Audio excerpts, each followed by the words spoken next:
Class 11th आज जो आपका टॉपिक है वह है demand for money and supply of money.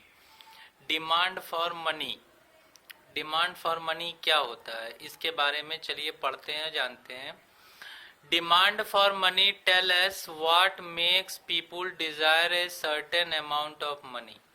Since the money is required to conduct a transactions, the value of transactions will determine the money. People will want to keep the larger in the quantum of transactions to be made, larger is the quantity of the money demanded. Since the quantum of the transaction to be made depend on income, it should be clear that rise in the income will lead to rise in the demand for money. इसमें यह है कि demand for money तब बनता है जब लोगों के पास ट्रांजैक्शन या ट्रांजैक्शन करने के लिए उतना पर्याप्त मात्रा में मनी हो, या वह तभी होता है जब लोगों की परचेजिंग पावर या इनकम जो है वह इतनी होनी चाहिए कि उसके लिए लोग डिमांड कर सके, मनी की मांग कर सकें। It should be clear that rise in the income will lead to the rise in the demand for money. Also when people keep their saving in the form of the money rather than putting it in its bank which give them interest, how much money people keep also depend on rate of interest। और ये तभी depend करता है जब जैसे लोग अपना income बढ़ाने के लिए लोग अपना जो जमा पूंजी है, मनी है, उसको बैंक में रखते हैं। और वो डिपेंड करता है कि लोग बैंक में क्यों रखेंगे, क्योंकि वो आधारित होता है इंटरेस्ट रेट पे। ठीक है कि इंटरेस्ट रेट कितना पड़ेगा, क्या है, इसके हिसाब से वह लोग उस पैसों को बैंक में रखते हैं। Specifically, when the interest rate go up, people become less interested in holding money, and since holding money amounts to holding less of the interest earning deposits, and thus less interest received, thus at a higher interest money demand comes down। higher interest होने पे money demand जो है वह नीचे चला जाता है, मतलब लोग कम डिमांड करते हैं। लेकिन अगर लो इंटरेस्ट रेट रहेगा तो मनी डिमांड आपका ज़्यादा चला जाएगा। मतलब अगर आपको लोन लेना हो तो अगर आपका इंटरेस्ट रेट कम रहेगा तब आप लोन ज़्यादा लेंगे, और अगर आपका इंटरेस्ट रेट हाई रहेगा तो आप लोन ज़्यादा लेंगे नहीं लेंगे, आप लोन लेंगे लेकिन कम लेंगे। तो ये है डिमांड फॉर मनी। ठीक है, अब इसके आगे जो है आपका वो है supply of money. Supply of money में क्या है? In modern economy money compromise each and bank deposits depend on what type of the bank deposits are being included. Supply of money इस मॉडर्न इकोनॉमी में depend है कि किस तरह का बैंक डिपॉजिट आपने जमा कर रखा है। There are many measures of money, कई मेजर्स है मनी की मेजरिंग को देखने के लिए। These are created by the system comprising two types of the institutions. दो तरह के इंस्टीट्यूशन से कॉम्प्रोमाइज करके ये सिस्टम बनाया गया है। पहला है आपका सेंट्रल बैंक ऑफ इकोनॉमी और दूसरा है आपका कॉमर्शियल बैंकिंग सिस्टम। दो तरह के बैंक है, central bank of economy, commercial banking system. Central bank क्या है? Central bank is a very important institution in a modern economy. Almost every country has one central bank. India got its central bank in 1935। And what is the name of that central bank? उस central bank का नाम क्या है? Reserve bank of India. Reserve bank of India को central bank कहा जाता है। Central bank has a very important function. It issues currency of the country. वो कंट्री की करेंसी को इश्यू करता है। It controls money supply of the country, वो मनी सप्लाई को कंट्रोल करता है through various method like bank rate, open market operations and variation in the reserve ratio. Bank rate, open market operation और variation in the reserve ratio के मदद से आपका ये मनी सप्लाई को, सप्लाई ऑफ मनी को इन्फ्लुएंस करता है, कंट्रोल करता है आपका central bank. It act as a banker to the government and it is a custodian of the foreign exchange reserve of the economy. वो एक कस्टोडियन के तौर पे भी काम करता है foreign exchange reserve of the economy. जो फॉरेन एक्सचेंज आती है, फॉरेन करेंसी आती है, उनको वो एक्सचेंज करके अपने भारतीय करेंसियों में बदलता भी है। It also act as a bank to the banking system. ये बैंकिंग सिस्टम का एक बैंकर के रूप में भी काम करता है, which is discuss as a detail letter, जो आपको बाद में बताया जाएगा। It also act as a bank to the banking system.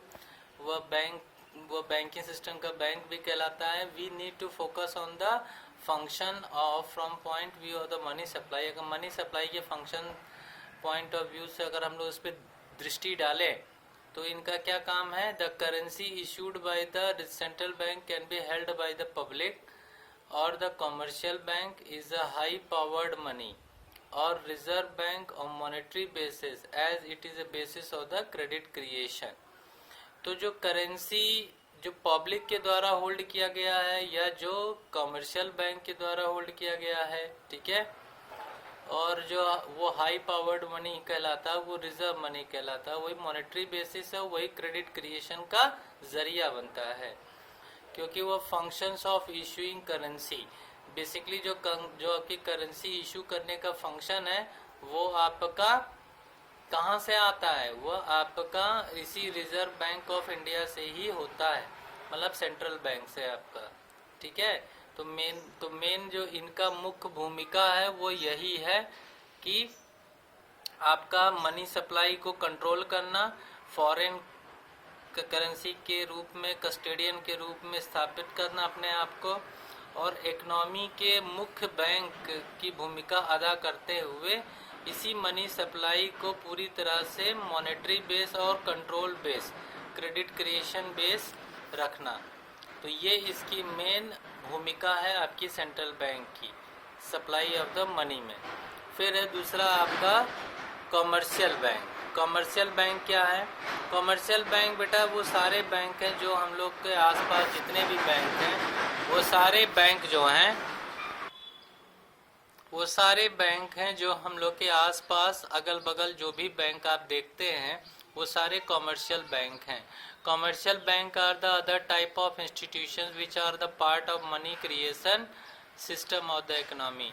वो money creation of the system of the economy कहलाते हैं। In the following section we look at a money, we look at a commercial banking system in the detail.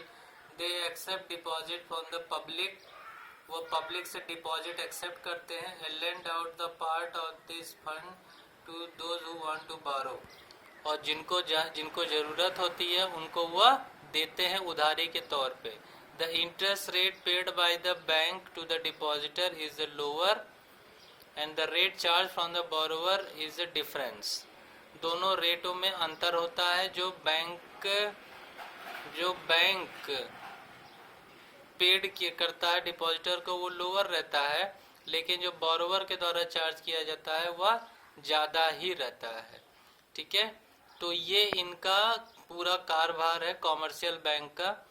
और difference between the two types of the interest rate is the spread is the profit appropriated bye the bank.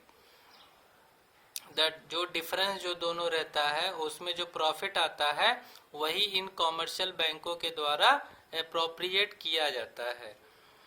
The process of depositing loan credit creation by the bank is explained below.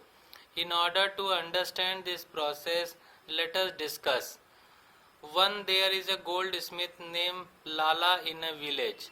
एक goldsmith, एक सुनार था जिसका नाम लाला था village में। In this village people use gold and other precious metal in order to buy the goods and services. क्या करते थे कि लोग जो हैं वह पहले gold buy goods and services के लिए वो गोल्ड का प्रयोग करते थे। In other word the metal were acting as a money, दूसरे शब्दों में वह मेटल मनी की तरह काम करता था। People in the village start Lala and people in keeping their gold, Lala issued a paper receipt to the people of the village. उसके बाद उसी गोल्ड को सेफ रखने के लिए लोग लाला के पास उसको रख देते थे और वो जो लाला होता था वह एक पेपर रिसिप्ट उनको लोगों को जारी कर देता था। Paper receipt to the people of the village and charge a small fee from them, और उनसे कुछ उसके बदले में कुछ वह पैसे चार्ज करता था उसी सोना को रखने के लिए। This means that instead of giving gold for the purchasing wheat, someone would pay for the wheat or the shoes or any other goods by giving the paper receipt issued by the lala. लाला जो issue करता था paper receipt, उसी के behalf पे कोई भी व्यक्ति जो उस गांव में होते थे, वह चाहे गेहूं खरीदना होता था या चावल खरीदना होता था, उसी पेपर रिसीट के बिहाफ पे वह खरीद लेते थे। Thus the paper receipt start acting as a money, और वह पेपर रिसीट एक मनी की तरह काम करना शुरू कर दिया। फिर क्या हुआ, फिर thus the paper receipt start acting as a money and since in everyone in the village accept as a medium of exchange, और उसको सभी लोग उसको पूरे विलेज में एक मीडियम ऑफ एक्सचेंज की तरह एक्सेप्ट करने लगे। Now let us suppose that Lala had 100 kg of the gold deposited by the different people and he had issued a receipt considering to the 100 kg of the gold. फिर क्या हुआ कि लाला के पास अगर 100 kg of the gold deposit हो गया लोगों के द्वारा जमा करने पे, and he had issued a corresponding to the 100 kg of the gold, उसने 100 kg के बराबर रिसिप्ट जारी कर चुका है। तो क्या हुआ, at this time the Ramu comes to the Lala and ask for the loan of the 25 kg of the gold, उसने 25 kg किलोग्राम के बराबर सोना के लिए वो लोन मांगा। कैन लाला गिव लोन, क्या लाला लोन दे सकता है? The 100 kg of the gold with him already as a claimant, उसके पास 100 kg gold already है। However, Lala could decide everyone with gold deposit will not come to withdraw their deposit at the same time. लाला को ये decide करना पड़ेगा कि एक साथ सभी लोग विड्रॉ के लिए नहीं आएंगे, ठीक है, not come to withdraw their deposit at the same time, so he may give loan to the Ramu, वो रामू को लोन दे सकता है, and charge him for it, और वहां से वो चार्ज भी कर सकता है। If Lala give loan to the 25 kilogram of the gold, उसने 25 ग्राम गोल्ड अगर रामू को पे कर दिया, then all with this 25 kg of the gold, Ali could keep, क्या करेगा Ali could keep 25 kg of the gold with Lala in return for the paper receipt, और अली जो है उस दूसरी तरफ वो भी 25 kg गोल्ड उस लाला के पास रखा और पेपर रिसीट लिया। In effect the paper receive acting as a money and would what have risen to the 125 kg now. It seems that Lala has created a money out of the thin air, और इसका ये समझ में आ रहा है कि जैसे आज के दौर में मनी है, उस टाइम में लाला ने एक उसी पेपर रिसिप्ट को एक मनी के फॉर्म में इस्तेमाल कर लिया, ठीक है। और the modern banking economic system work precisely with the Lala behaves in the example, जिस तरह से लाला बिहेव करता है उसी तरह से आजकल की कॉमर्शियल बैंक की इकोनॉमी बिहेव करती है। Commercial bank mediates between the individual or the firms with the excess fund and lend to those who need fund. Commercial bank क्या करते हैं, उनसे वह फंड लेते हैं जो फंड जिनके पास एक्सेस है और उनको फंड प्रोवाइड करते हैं जिनको फंडों की जरूरत होती है। Peoples with excess fund can keep their fund in the form of a deposit in the bank. जिनके पास ज़्यादा धन रहता है वो बैंक में रखते हैं. Those who need fund, they borrow from the home loans, crop loan and crop loan, car loans. ठीक है. और जिनको जरूरत रहती है वह होम लोन, कार लोन के उपलक्ष्य में बैंकों से ऋण ले लेते हैं. People prefer to keep money in the bank because keep excess fund in the bank rather than at home. और people इसलिए बैंक में रखना पसंद करते हैं क्योंकि घर में रखने की अपेक्षा वो बैंक में रखना ज़्यादा उचित होता है क्योंकि उस पर उनको इंटरेस्ट रेट मिलता है. तो जैसे लाला के समय हम लोग ने देखा कि लाला ने जो प्रथा चलाया था उसी प्रथा के आधारित पे आज के बैंक भी काम करते हैं. लाला instead of keeping at their home in the modern context give cheques and debit cards. आज के टाइम में क्या है कि लोग बैंक में रखते हैं तो जिस तरह से लाला वो पेपर रिसिप्ट इशू करता था उसी तरह से बैंक क्या करते हैं, बैंक हमें क्रेडिट कार्ड और डेबिट कार्ड दे देते हैं. Having demand deposits makes transaction more convenient and safer. और उससे क्या होता है, उससे हमारा चेक और डेबिट कार्ड से जो डिमांड डिपॉजिट्स हैं और जो हमारे ट्रांजैक्शंस है वो काफ़ी कन्वीनियंट और सेफर हो जाते हैं, मतलब इजी हो जाते हैं. Even when they do not earn any interest. Imagine you have to pay large amount in the cash for purchasing house. अगर आपको घर खरीदना हो, ज़्यादा लंबा कैश पे करना है तो भी आपको कोई ज़रूरत नहीं है, सिर्फ आप चेक दे सकते हैं या आप क्रेडिट कार्ड का इस्तेमाल कर सकते हैं. what does the bank do to the fund and they have deposited with it? Assuming that everyone has deposited the fund, it will ask for their fund back to the same time. सभी लोग जमा करते हैं लेकिन सभी लोग एक साथ मांगते नहीं हैं. Bank can loan this fund to someone who need a fund in interest of the course and it will be sure that the fund back return at a required time. और बैंक किसी चीज का फायदा उठाते हुए वह loan दे देते हैं और बैंक ये जानते हैं कि एक साथ कभी भी पूरे कस्टमर पैसे लेने के लिए नहीं आएंगे. और यही चीज है कि इसी चीज का फायदा उठा के बैंक लोनिंग सिस्टम का से भी प्रॉफिट कमाते हैं. So the bank will typically return a portion of the fund to repay the depositors. और कुछ पोर्शन वो रखे रहते हैं अपने पास डिपॉजिटर को देने के लिए, रीपे बैक करने के लिए, कि कभी कोई डिपॉजिटर पैसा मांगने के लिए आए तो बैंक उनका पैसा रिटर्न कर देते हैं.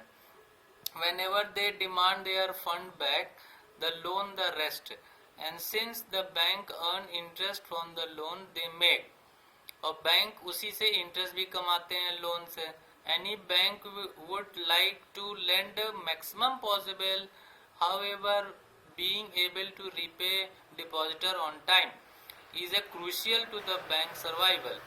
कभी कभी बैंक को रीपे करना पड़ता है, ऐसे डिमांडिंग पोजीशन आ जाती है जब क्रूशियल टाइम के लिए भी बैंक अपने पास पैसा रखते हैं, जिससे डिपॉजिटर मान लीजिए ज़्यादा अगर आ जाते हैं तो बैंक उस क्रूशियल टाइम से मीट करने के लिए एक्स्ट्रा पैसा रखते हैं जिसको वह फुलफिल करके डिपॉजिटर को पे कर देते हैं.